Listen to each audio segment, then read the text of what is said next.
It's why we love horror TV. We're still talking about It, Welcome to Derry on this portion of the show. I'm JWMaher. That's Aaron Brooks. Aaron, how you feeling? Hey, I'm okay. So far we're into what, episode 4 of this? This is episode 4, yes. Yeah, and it's this episode. There we go. We learn even more about the backstory. Yeah, we learn even more about why the natives have once again saved the world from calamity. Like, if it wasn't for them, we would already all be fucked by Pennywise.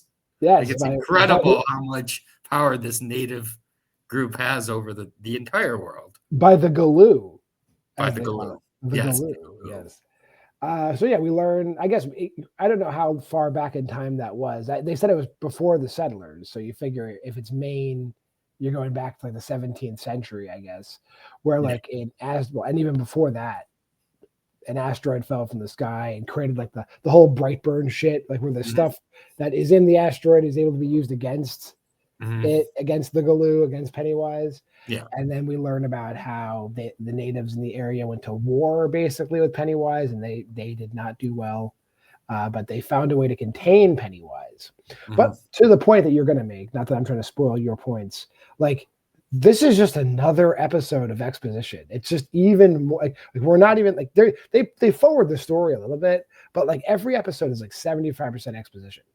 Yeah. Like, to be honest, I like the It movies. I feel like maybe we should have gotten a bigger It movie fan than me to counteract you for this series, because like at this point it is starting to feel a bit like really fun homework. Like I am like, this person's related to this person. Like, obviously I know everybody related to Mike because it's easy to identify everybody related to Mike. However, everybody else, I'm like, so this person ends up being the sheriff to this kid who is the bully with the mullet. And then this person, like, I'm just, it's getting a bit convoluted. There is some really good stuff in every episode as well, but there's also some really bad stuff in every episode. Mainly, the computer-generated graphics in this show are awful. Like, they're really, really bad. The eye scene in this episode, which was supposed that's what I was going to say. Yeah, go ahead. The most disturbing with, what is it, Martha? Marge becomes has her eyes turn into snail eyes on stalks. And it's gross, but it's like so clearly like the Abyss CGI. Yeah. Coming out of her head. Yeah, it looked like worse CGI. Like, the CGI in this show is like worse than like Scary Stories to Tell in the Dark CGI.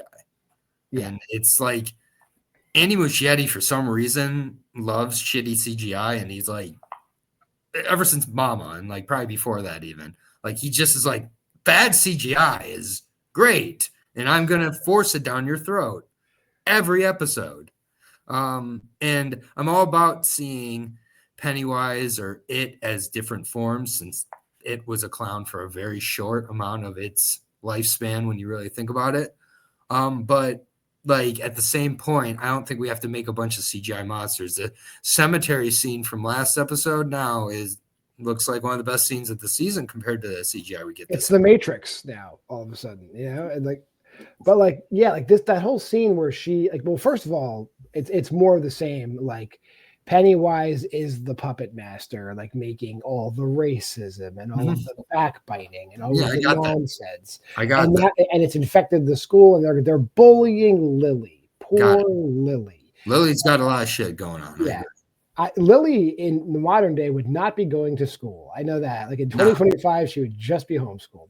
Yeah. She would be going to online academy. Yeah, but now she's going to get lobotomized. Pretty much, because and I don't, that whole scene is probably like my biggest like flaw with the episode, because like I don't understand what would force Marge to go to the wood shop, where I guarantee she is not a student of the wood shop. I don't think Marge was taking shop, but Marge knows how to activate like the jigsaw and cut her own eyes off. Yeah. even though she clearly can't see. She can't see, but whatever. And why Marge? I don't know. I was hoping you would know. Like those things are confusing for me. Like the positives. Well, I guess she was about to not do it. Yeah. She was about to not go through with the whole like, this boy likes you, we're going to embarrass you, because she started crying and she was going to tell her, and that's when that shit happened to her. Sure. Yeah. Like I don't want to really go scene by scene through this episode because we'd be here for an hour.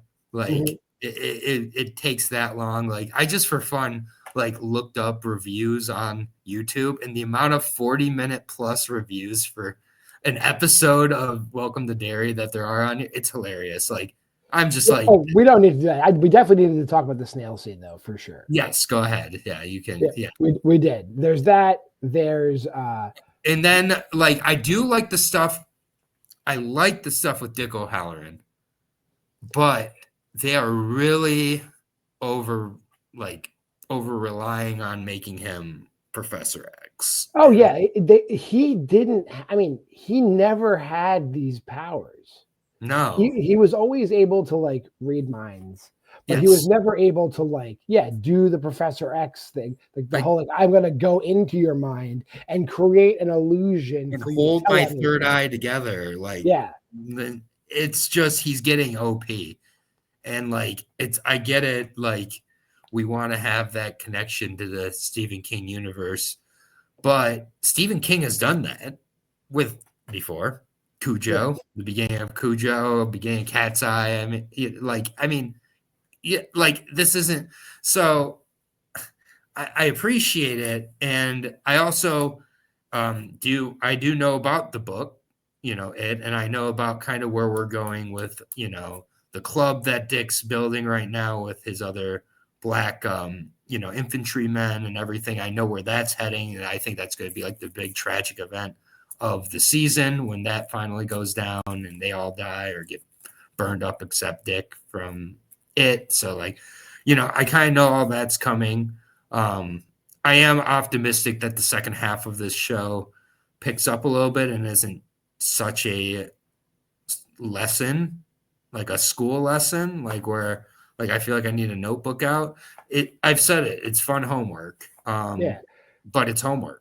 I'd say the final like storyline worth talking about is Mrs. Hanlon, Charlotte, is now rallying all the civil rights groups to like get Hank Grogan out of prison, and like they don't like it. Like the whites hate it.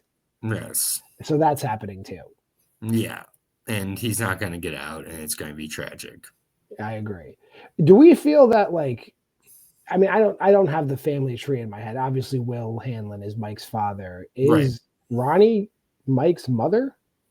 I think so. Okay, we're gonna say for now she is until I'm proven different. Yeah. As far as I can tell. This show is all right. And it's weird to be reviewing a show that to me is just all right. I'm not used to that. We have the creep tapes right now through one episode. Like I'm already ready for the next episode. With this, they come on, and I'm like, I guess I'll watch it. I'm committed now. And that's not really how I want to go with the show. So I'm hoping each week I keep saying this. I'm hoping it's the week where I come on here, I say, this is the episode where I figured out why Welcome to Derry is a thing. But I'm still waiting because and shocker, all the pictures the kids took, the adults can't see shit in the pictures except for that one shot of maybe Pennywise. Got it. So, just an hour, over an hour of world building, though. Yes, and that is now 4 hours of world building. That's a lot. That's a lot. So let's get to the ratings because mine's not going to be high for this episode, unfortunately. I'll start with you then. Yeah, I'll be the bad guy. You can get at me in the comments. John's thoughts are not my thoughts. My thoughts on this episode, I thought it was the worst of the season so far. And that's a bummer. The CGI in this episode is I think inexcusable. Like it is so bad for a budget of this level. like that. I cannot understand why they thought it would be better to show that than to just have her turn around and stab herself in the face and then turn back with her eyes gone. Like anything would have been better than these green sticks that were being held in front of her eye. Like it just looks so bad, and it wasn't the only bad CGI in the episode. Every time the CGI came they probably could have done practicals with that. Absolutely. Yeah. And it just shows kind of to go with the quick, easy route, in my opinion. And Andy Muschietti refuses to admit that he can't fucking do CGI. 2.5. All right, that's where I thought you were going. I'm also going to be cruel in my standards. I also feel this is like, I don't want to say it's a bridge too far yet, but it's like, okay, like Let's I go. would love to see something. Like you can have a long, drawn out like main plot where things happen, but like the army is doing nothing, the kids are doing nothing, the townspeople are doing nothing. But we know the Indians were involved now. Sorry, Native Americans. Thank you. Yeah, sorry, I didn't mean to offend anybody out there. 3. Yeah, it's fine. Yeah. Yeah.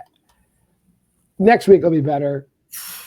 But if you made this far in the video, like, comment, subscribe, share, go to the Facebook group at Why We Love Horror. Check out our Letterboxd challenge here. This is the part of the year where you're just looking at it for posterity now, because we're going to get a brand new one probably in a few weeks to talk about. Yeah, we're probably going to do an episode where we break down our prompts as well. Hell yeah. But until next time on Why We Love Horror TV, I'm JWMaher. That's Aaron Brooks. We'll see you next time. Here comes that schedule.